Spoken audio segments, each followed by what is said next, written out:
At some point since 1969, if you've heard about the show Turn On, you've probably also heard a lot of misinformation. You've probably had a lot of questions. Well, as you'll see later, now finally we're going to be able to answer a lot of those questions. So for a little background, the show Laugh-In was a huge hit in the late 60s on NBC. It was the number one show on television for 2 seasons.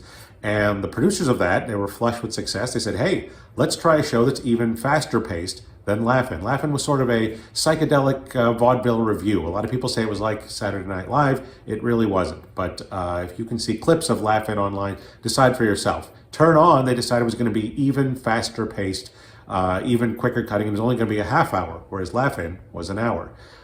So they went to NBC and to CBS with a pilot, the producers did, and they both passed on it. I've seen a CBS executive, a quote from one that was unnamed, who said that the show actually made them physically feel a little ill because it was so quick-paced and there was lots of cuts and stuff. I haven't found any sourcing for that or the name of the executive, but it wouldn't surprise me if that's actually what happened, given the fast-paced nature of the show. So ABC, the distant third-place network, they decided in 1969 that they would put it on the air. They figured we have nothing to lose and a lot to gain. They had a slot coming open on Wednesday nights at 8:30 because the show Peyton Place was winding down. It had once been a big hit in the mid-60s. By 1969, it was winding down. At one point, it was a primetime soap opera, and at one point it was on 3 times a week. So they decided, well, we'll take one of those slots and we'll give it to this new show, Turn On. So February 5th, 1969, the show went on. And by the first commercial break, some stations already said, we are not going back to the show. It's too fast-paced. It is in poor taste.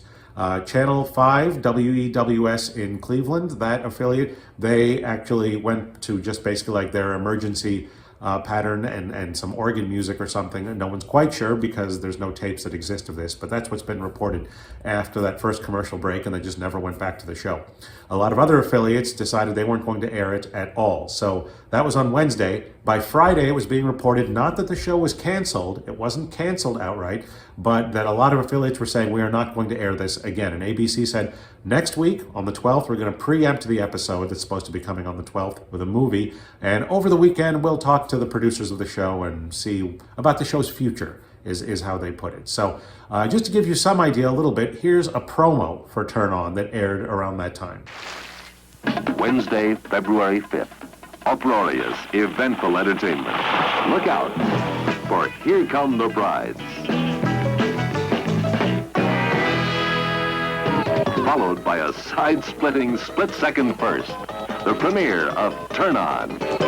I want everyone to take 2 steps forward. Your bodies will naturally follow you because ABC has assembled your freaks, your weirdos, your human curiosities, and we're bringing them into the privacy of your own home. And the television world premiere of Spartacus. All the power of Rome. Winner of 4 Academy Awards, starring Kirk Douglas. Here Come the Brides, Turn On, and Spartacus Part 1. Wednesday, February 5th, in color on ABC. It's a little rough compared to what you'll end up seeing in the actual show as far as the visual quality. Eddie Edwards, that's who that mustachioed character was, that was like the only real named person in any of this because it was just fast-paced, no time for setup or anything or introductions. Of course, people would know the guest hosts. So for the first episode and the only episode, it was Tim Conway, who was quite a big star. He was actually from the Cleveland area. He was the host of the first show, and then the second show was supposed to be hosted by Robert Culp, who had recently been at that time on I Spy. That episode never ended up airing, of course, publicly.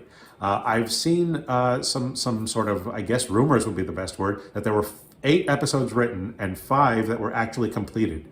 And the production process was very complicated, so getting even 5 done must have taken a while. There are script pages out there for what's listed as show number 3 with Sebastian Cabot from Family Affair. There's a telegram telling people that for episode 4, the guest was going to be Joey Heatherton.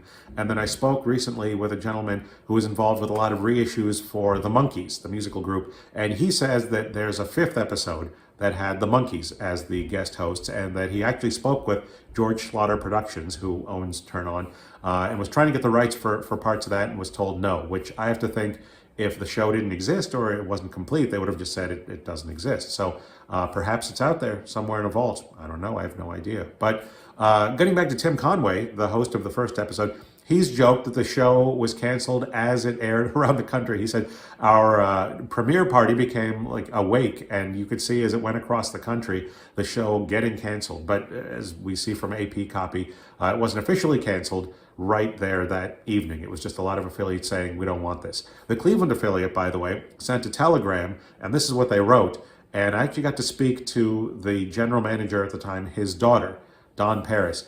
Was the guy, and I spoke with his daughter recently, and she said, oh yeah, that sounds like my dad, because he had a good sense of humor, but he also had his finger on the pulse of what Northeast Ohio viewers would find acceptable and what they would want to see. So he sent out that telegram with his humorous way of putting things, semi-humorous, I guess, because he probably wasn't thrilled. And that kind of really started the death knell, I guess, for the show. If you ask George Schlatter, he feels that Don Paris was so respected nationally that he was able to call other affiliates and tell them, look, we want Peyton Place back. We don't want this, even before Turn On aired. And that was the reason that it got canceled. That's just, again, according to George Schlatter. I'm not sure if that's actually the case, but definitely Don Paris was respected throughout the country. He had worked his way up from what was called furnace tender at WEWS, so that's pretty impressive. So after the dust settled and the show, it was clear that it was not coming back and people went their separate ways, there are only really 2 times at that time that people talked about the show. One was about a month later on The Tonight Show.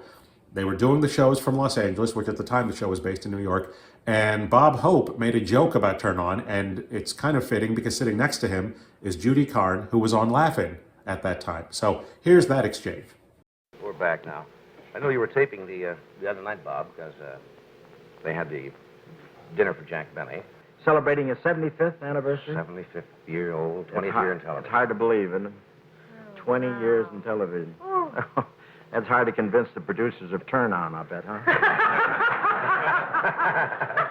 What a year. The only show that got canceled during a commercial. That is a short... In the middle, they said, turn on. No, but wasn't that something? Well, that was George, too, though. We shouldn't mention that because George has done pretty well with that other thing. A big shock to him. But Jack is great, you know.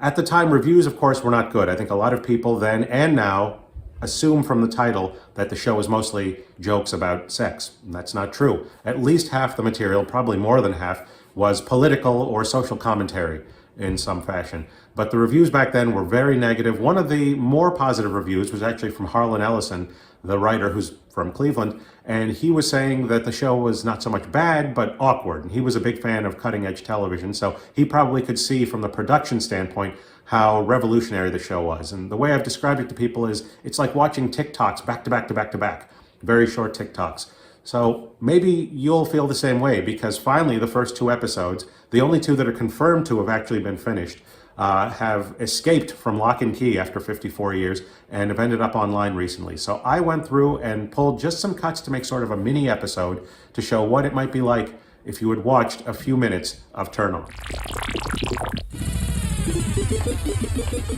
Well, Charlie, this is it. The first computerized TV show. I never programmed a program before. What's first?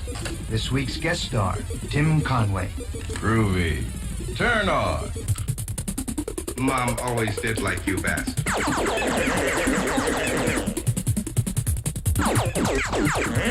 I feel so guilty. I mean, lying here, you know. I should be out shopping somewhere. Tommy, where is the capital of South Vietnam? Mostly over here, in Swiss bank accounts.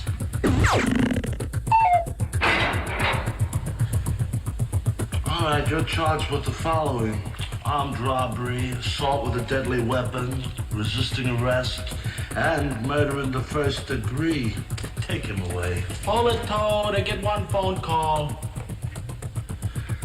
Okay.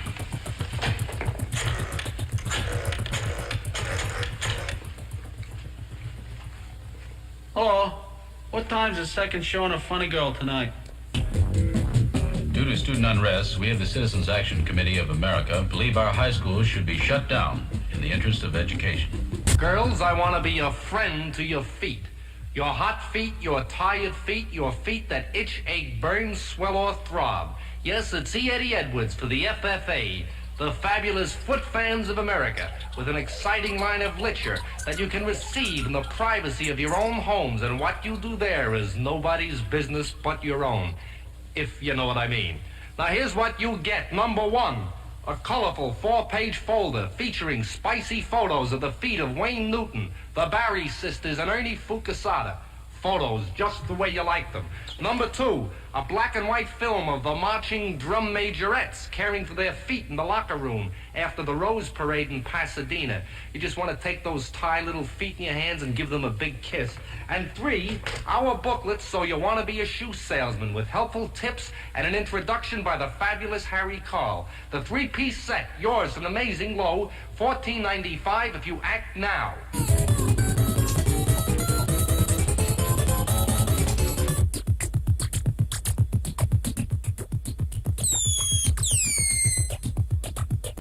As District Attorney of the state of New Jersey, I'm investigating charges that too many state legislators are too comfortable with organized crime. Good morning, Rocco.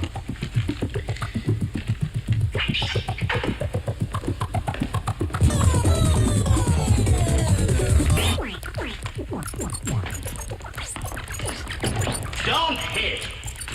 Oh. Hold out your hand.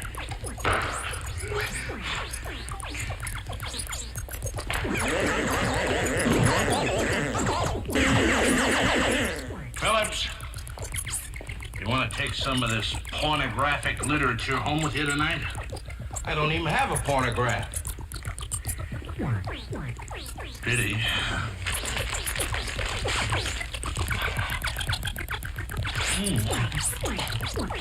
Oh, boy.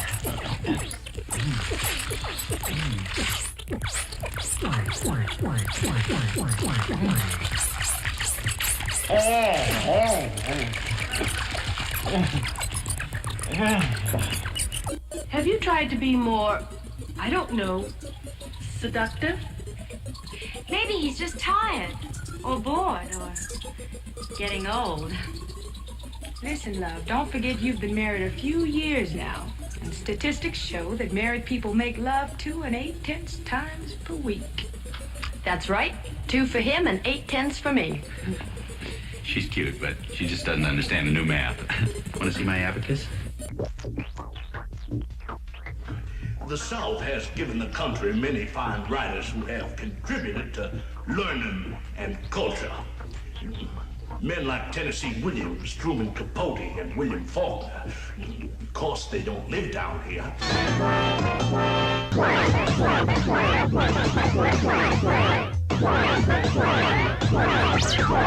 Now, you may fire me for this, but we've got to do something about your son. He keeps coming in late, taking 3-hour lunches, and he's fooling around with the girls in the office. Well, boys will be boys. Yeah, but he's asking everybody how come we don't have a union. Get rid of him. Money is the only thing that means anything to you. What about love? I love money. We are gonna oppose integration by applying economic pressure, threats, bullying, running people out of town, burning crosses, and all other lawful means. What's so hard about being black? What do you mean? Well, why don't you pull yourself up by your bootstraps like everybody else did? I can't afford bootstraps. I just got hired at the circus. I'm the new fat lady. You are the fat lady? Yeah. How did you get a job of a fat lady? I lied about my age. My job requires that I drink. You don't take your clients out to lunch. You don't eat with the executives. Why does your job require that you drink? I hate it. Ladies and gentlemen, the body politic. I'm opposed to unilateral withdrawal. I got the job. Hey, I got the job. I thought they didn't hire people of your race. They don't. Well, how did you get the job? I lied. Doctor, I have destroyed everything around me. Job, marriage, family, friends, and I'm still not happy. Remember, you got the big one from E. Eddie Edwards. And she thanked me for it. She said it was wonderful. And she thanked me for the big one.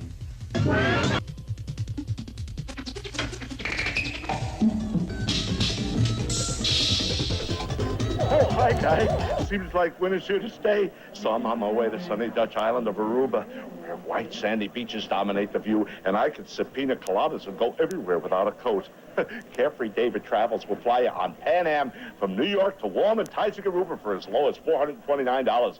This price includes 7 nights on 10 super hotels, round-trip airfare, transfers, baggage handling, and more. Aruba, and here's my ticket. Take off that overcoat.